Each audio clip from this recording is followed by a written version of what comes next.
Good evening. My name is Belinda Perez. I'm the Director of Human Resources for Pinnacle PEO, and I'm here to speak with you about long COVID or post-acute COVID-19 syndrome. It's not a well-known health issue right now, but as I went through and learned about the syndrome itself, I found out that there's I have some of these syndromes, so it's a learning experience myself. I've had COVID twice. I know people that have had it, never had it, or they had it 3 or 4 times. So it was definitely a learning experience. What I'm going to talk to you about today is long-term COVID in the context of work and the employer, and a little bit about the employee and how they would operate around it. So we'll go ahead. Okay, I thought I'd give you a little bit of statistics. The COVID Worldometer for Texas, and you can go to this site. It's called Worldometer, and you can go by state and pull up information about COVID. In Texas, we had 7,986,521 coronavirus cases. We had 91,531 deaths, and recovered 7,824,900. Long-term COVID, 41% of adults currently have long-term COVID right now, whoever had COVID. The sad part of that is they don't even realize that they have long-term COVID.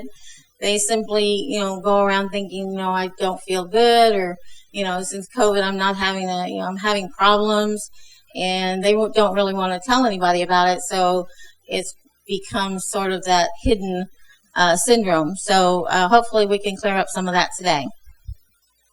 So, okay, what is long COVID? Ongoing symptomatic long COVID-19 describes patients who present symptoms between 4 and 12 weeks after the onset of acute symptoms, meaning they're still presenting symptoms of COVID long after the fact that they're no longer infectious. As you know, COVID, you can be exposed to COVID. It may take 3 days for you to show up on test positive on a test. You may be sick for 5 days. You may be sick for 10 days.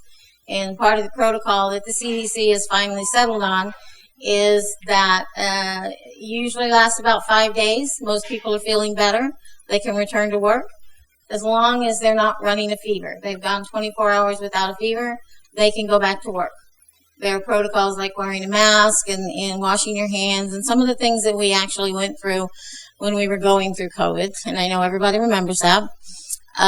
So that's the symptomatic COVID, and there will be people that may test symptomatic for COVID for up to 90 days to a year, some people.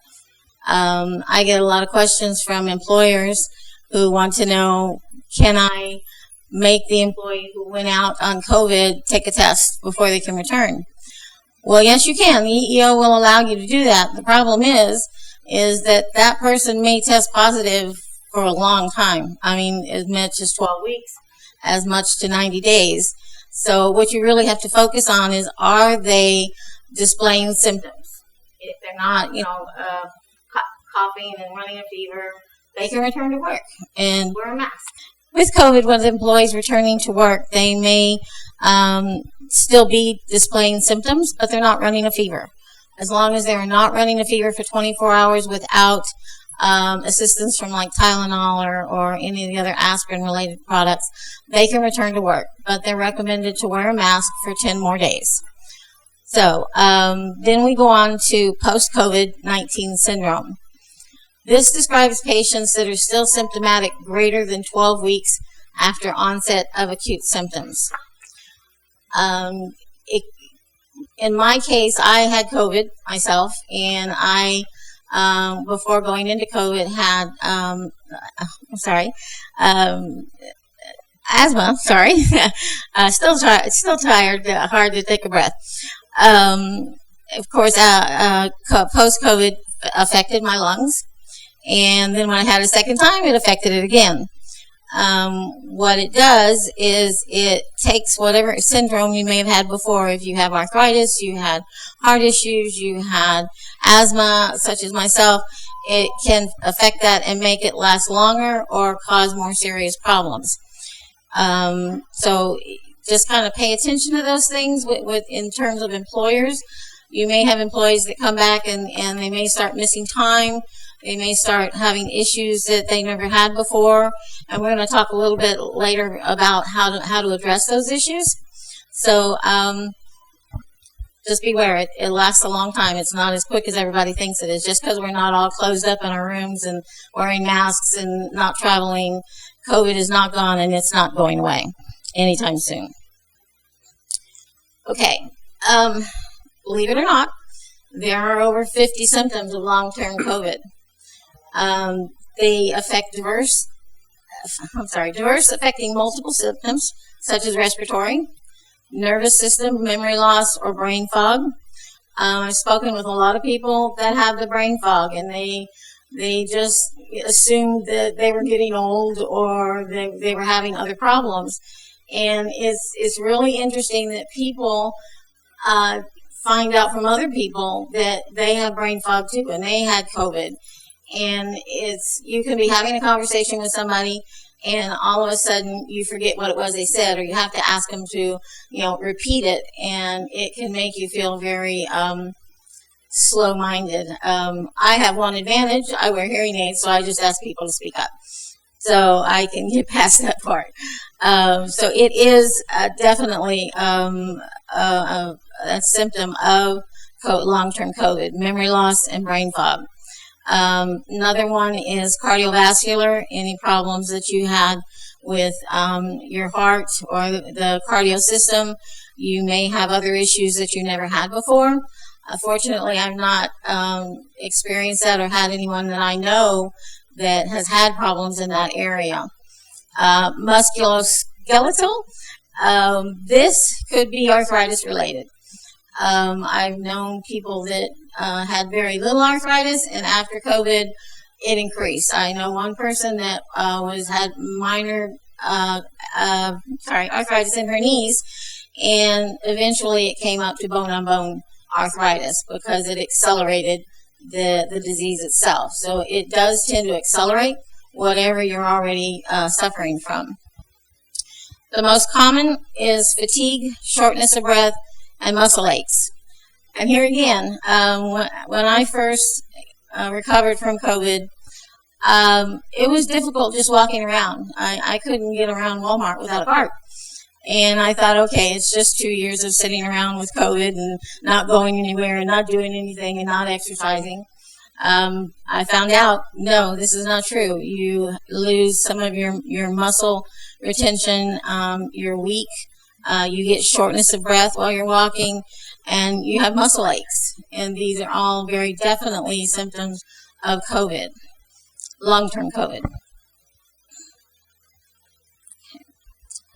Some of the consequences of long COVID, there are several. We'll take one topic at a time. In health, as I said, there's persistent fluctuation of symptoms.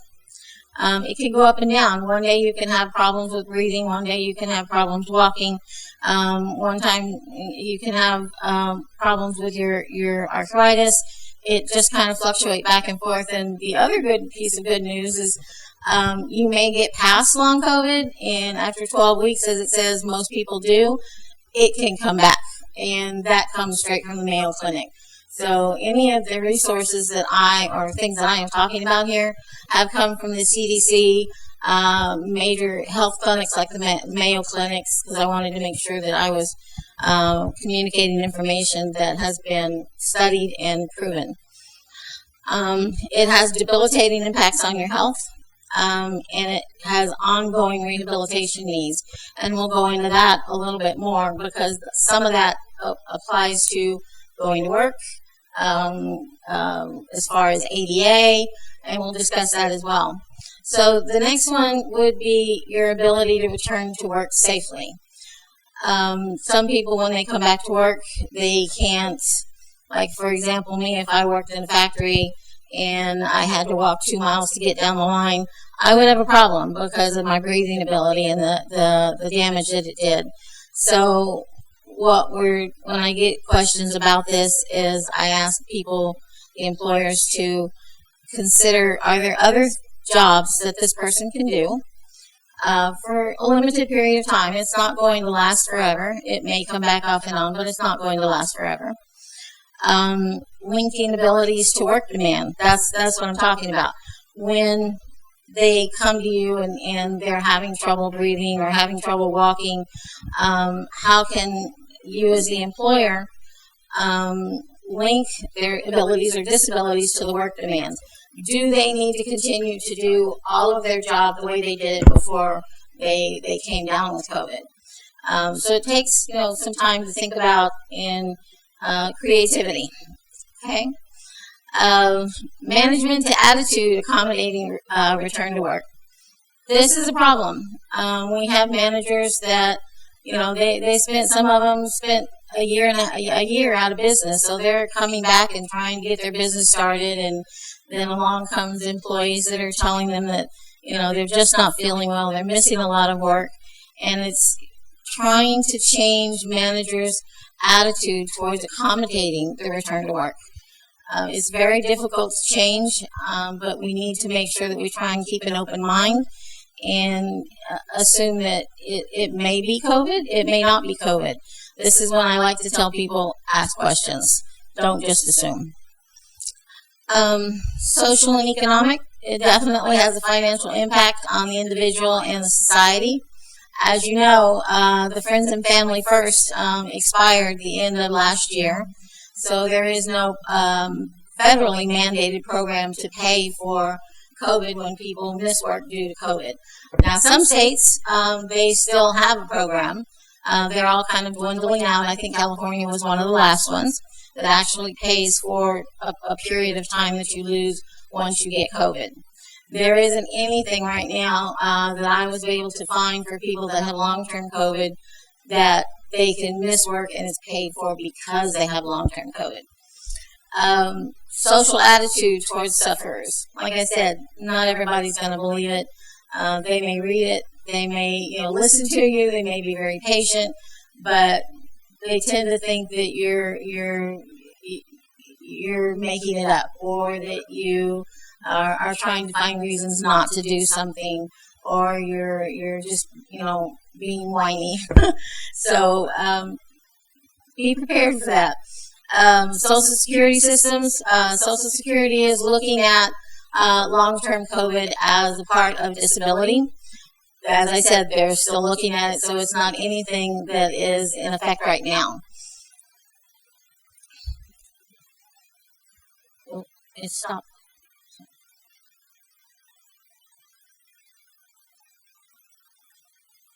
Okay. Returning to work in long-term COVID. For many, it's a case of returning to work with long-term COVID. There may be a need to facilitate a return to work. Workers do not need to be 100% fit to return to work.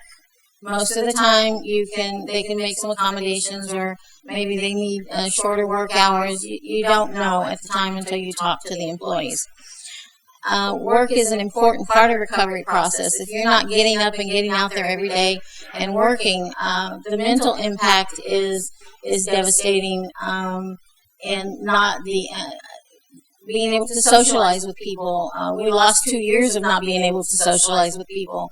So to go through that again, it has a long-term impact on people. Here's what I want to talk about the ADA and considerations of employee rights and benefits. ADA does consider long-term COVID as protected for a certain period of time. It's not really a long-term effect, but there are short periods when ADA may come into play, as well as the EEO. Each case is evaluated differently, and when I have clients that call me and ask me about this, I have questions that I give them. Go back and talk to your employee, find out what's going on, see what they're suffering from, what is it that they need, how can you help them. These are people that you trained and they work for you, and you want to help them come back as fast as they can because it's only going to benefit your business if they do so. Access to benefits, health care, sick leave. Health insurance is not really a problem. My doctor actually diagnosed me with long-term COVID, and he was very patient and explained to me what I could expect. And my insurance company, has paid for those doctor visits and some of the testing that he has done. So if you have health insurance, it's not been a huge concern. There are other places that you can go to, universities that have free clinics and things like this. They're aware that long-term COVID is out there. So just don't not go and get help because you think people are not going to believe you. Sick leave, that depends on the company that you work with, whether or not they even have sick leave. Some of them didn't have sick leave before COVID, so it can qualify for sick leave because it is an illness. In truth, it is an illness. So, I want to talk a little bit about red flags. Most of them surrounding COVID are concerned with ADA. As I said, it can be a disability under ADA. And what defines a disability is if the disability substantially limits one or more life activities. Okay, it can't just be, I'm limping around for 3 or 4 days, or I have muscle aches, or that type of thing. It has to affect a major life activity. Asthma, I can't breathe. I can't walk long distances of time, long periods of time. So it is definitely affecting a major life activity. It's further defined under 504. It's defining as caring for oneself, performing manual tasks, walking, seeing, hearing, speaking, breathing, learning, and working. All of those things can be considered part of the disability under ADA or affecting long-term activities. A physical impairment may include any psychological disorder or condition of affecting one or more body systems, including neurological, which there's the brain fog and the memory retention, respiratory, cardiovascular, and circulatory systems. So if you go and you look out under ADA, you'll find all of these things with much more explanation than I'm providing here. Accommodation. When I talk about accommodation, my clients are always like, oh, okay, what do we have to do for them? And you don't really have to do anything for them. What you are going to do is you need to sit down and talk with the employee about what they feel they can and cannot do. And then it is within your right as the employer and the employee to go to your doctor and find out what your limitations are, what kind of reasonable accommodations you might need under the ADA. And when you're going to go down this avenue, it's always a good idea for the employer to have a copy of the job description. Most job descriptions should have physical limitations on them, the duties that they do. If they don't, if your job descriptions don't have physical limitations, you need to look at your job descriptions again. Because these are very helpful in helping you determine whether or not you're going to be able to accommodate under the ADA.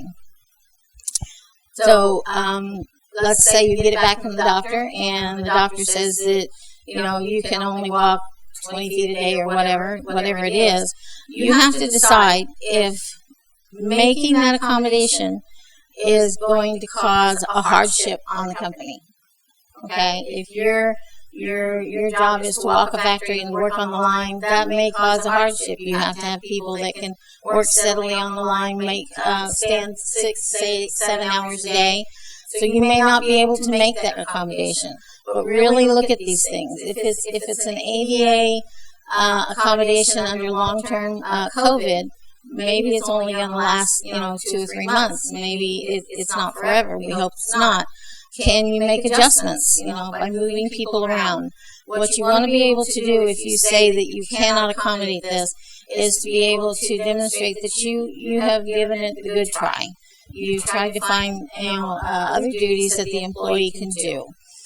If you can't, then you are not required to accommodate a hardship for an employer. Can you terminate the employee? I'm not going to say that here because there's a lot of other factors that come into that. And I never recommend directly terminating an employee. That's the last worst case scenario, especially when they're sick and they're not feeling well or they have problems such as long-term COVID. Excuse me. Let's see. Sorry. Okay. Let's talk about engaging and accommodating employees. Employees with long-term COVID generally fall into two categories. Symptoms that prevent working altogether. Okay? They've had significant damage to their heart. They have arthritis that has progressed to the point that they can't walk around. That may be a direction that they need to go to Social Security, which is why Social Security is looking at it in terms of disability. So they may not be able to work altogether, but they may not be able to work for a period of time altogether. So it's still, it's like it's floating, it's fluctuating.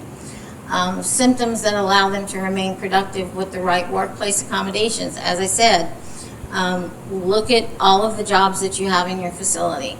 Can that person work in another department for a period of time? If not, this may not be something that you can accommodate. As I said, it's all about accommodation. Accommodations can vary depending on the specific limitation. An employee has, as well as the job duties and the work environment. There is an organization that is wonderful for helping you determine about accommodations. It's called JAN, and it serves as a great starting point if you're wanting to look at providing accommodations and exploring accommodation ideas for your employees. And the website is Contact JAN. It's that simple. And it's a wonderful site. You can find, accommodation issues for anything, not just COVID, work-related injuries, people that have developed cancer, or people that have developed muscular dystrophy. There's all types of things that they address. There's even a whole section on accommodating people that need to have the working dogs come in and work with them, and how you can accommodate them. And you do have to accommodate that, know it or not, you do have to. Employers do have to consent to that. So it's a great learning tool. I would really recommend that you go out there and look at it and become informed about what's out there, and they can give you some great ideas. Next, human resources red flags. This is a very broad topic. Family Medical Leave Act, FMLA. First, you have to determine if you are a provider for FMLA. And to be a provider for FMLA, it means that you are an employer who employs 50 or more employees. Let's say you have 2 or 3 facilities within 75 miles of each other. If you do, then you are an FMLA provider. You have more than 50 employees that work for you within 75 miles, even if there's 3 or 4 different facilities. Sometimes employers have a hard time understanding that. So you may be an FMLA provider. If you are not, there's different ways to handle leave of absence, personal leave of absence, those types of things. But FMLA is always the first thing that we go to when an employee has any type of illness, or they're going to have a baby, or they come down with severe illnesses, or they have long-term COVID, and they're going to need some time out. As you know, each employee, if they qualify, like having a baby qualifies you for FMLA, and you have 12 weeks within that year in a rolling calendar year to use your FMLA, whether it's intermittent or it's 12 weeks consecutively. So it's an area that you might want to explore, get more informed on FMLA. Fair Labor Standards Act, FLSA. We don't like FLSA. I say that because it confuses people. FLSA has to do with the exempt and non-exempt status of an employee.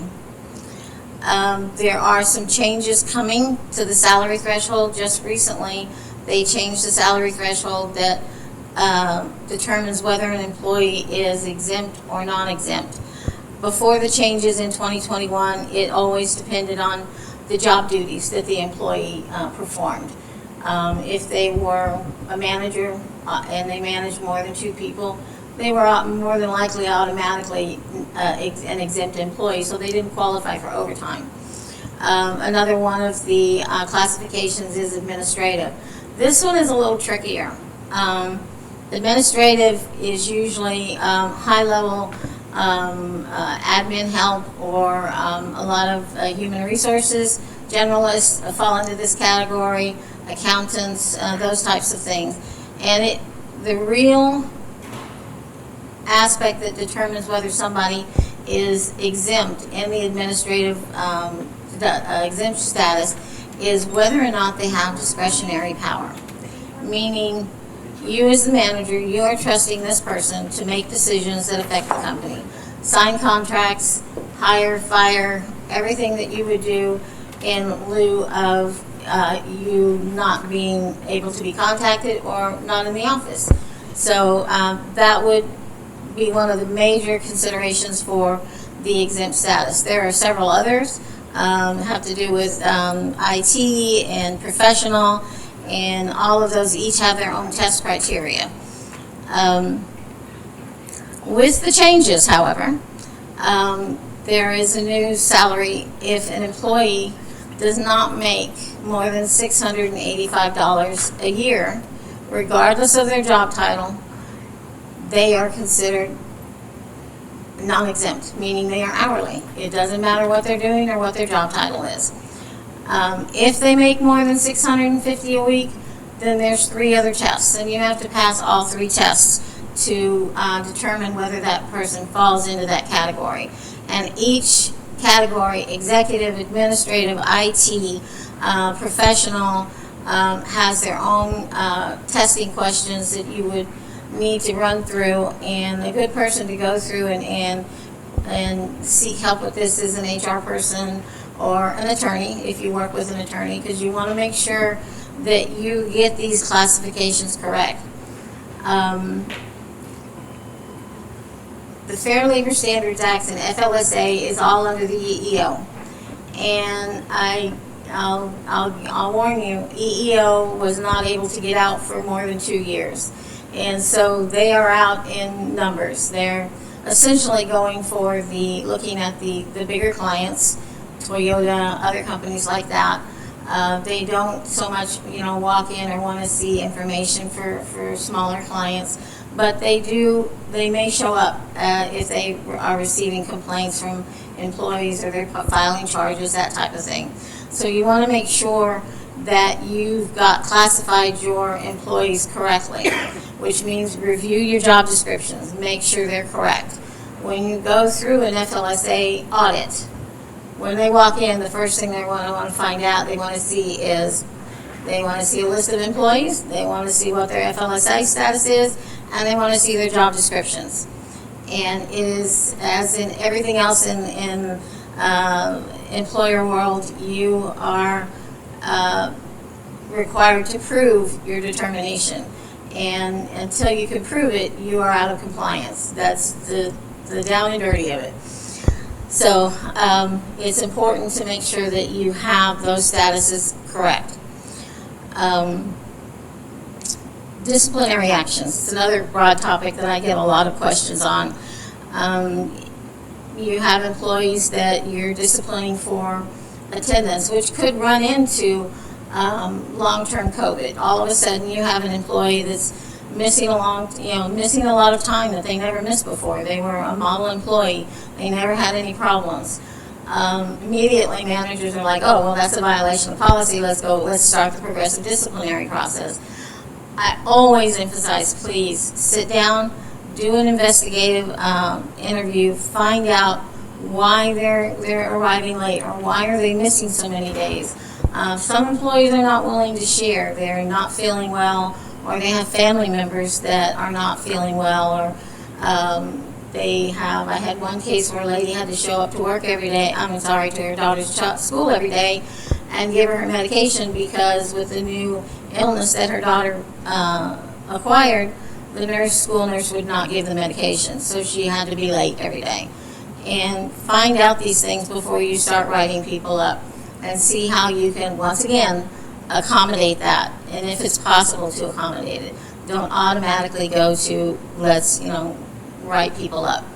That should be a last resort whenever you're interacting with your employees. You want to have good relations. And if you have a history of automatically documenting and going into disciplinary action, it's not a good employee relations position you want to be in. You want them to be able to come and talk to you and feel free in telling you what's going on and how things might change, because if you have that option, you have an open door policy, especially in HR and especially managers. They'll come to you and they'll talk to you. You won't have to go searching for them. You'll know what their history is. Harassment avoidance. This is a huge topic. It's a vague topic. When people ask me about harassment, there's all different kinds of harassment. There's sexual harassment. There's harassment for race and religion and age, and employees will more than likely come and talk to you when they feel like they're being harassed. There's also another word recently that's come into play. It's called bullying at work, and it is unfortunately becoming more prevalent, or employees are just noticing it more and they're just not willing to put up with it anymore. A lot of what's happened with COVID, as people have found out that people came back from COVID and some did not return to the work that they had before, because they either worked a lot of hours or they realized that they enjoyed staying home with their family, and they have decided that they're going to go and live their life and do a job that will allow them to have a family life as well.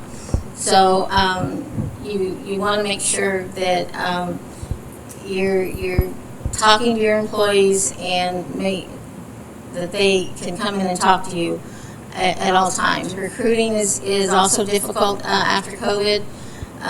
Employees are interviewing, but sometimes they're ghosting and they're not ever showing back up again. So those are some things. I'm just kind of going off on things that come to mind.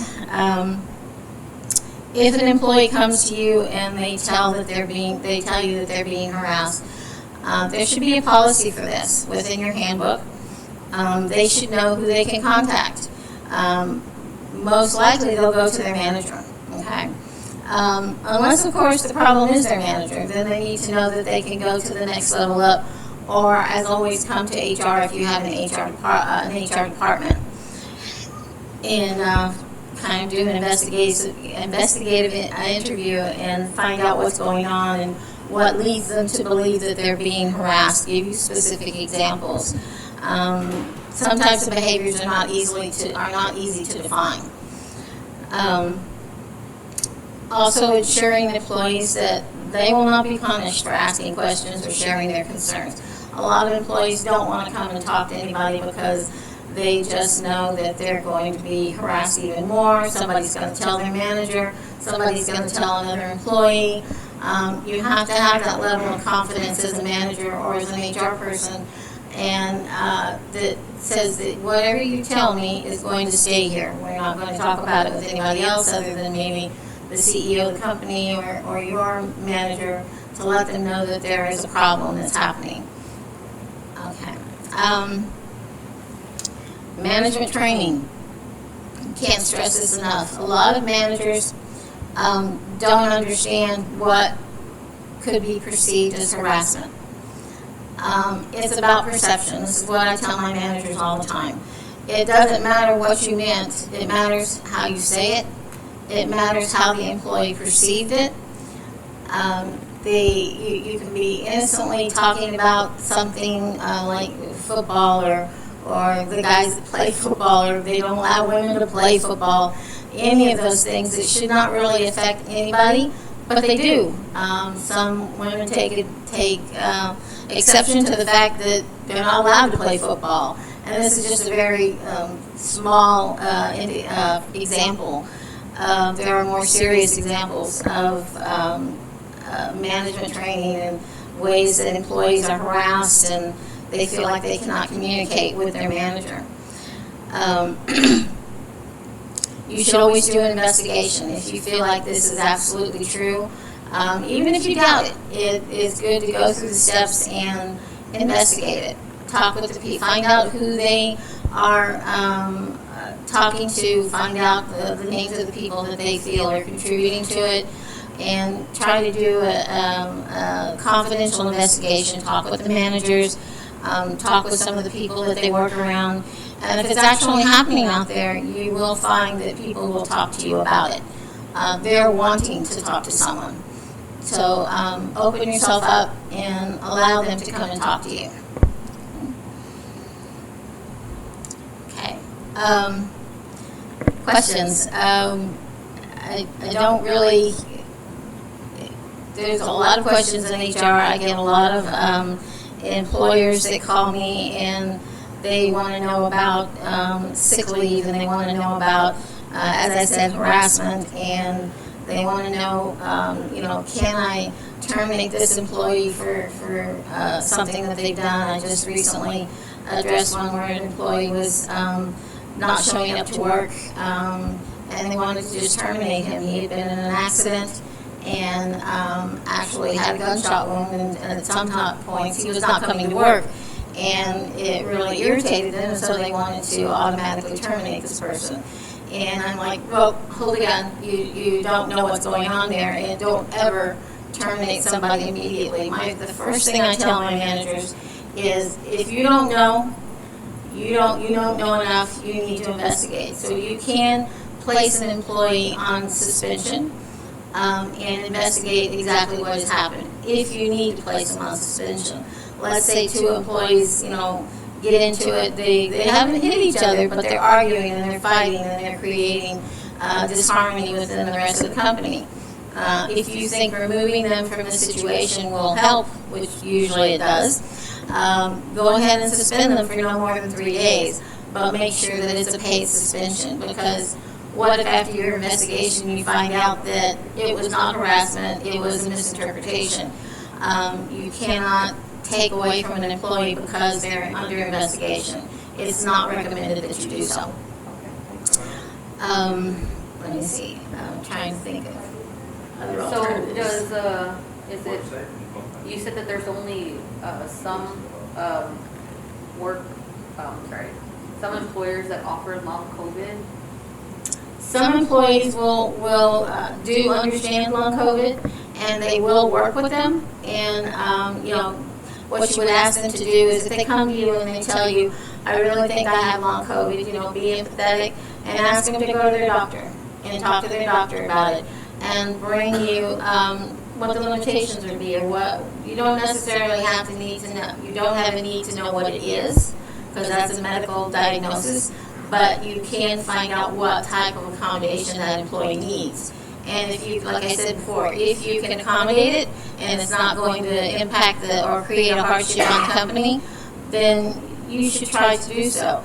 If it's going to create a hardship on the company, you're not required to do so. Long-term COVID is not protected to that maximum coverage.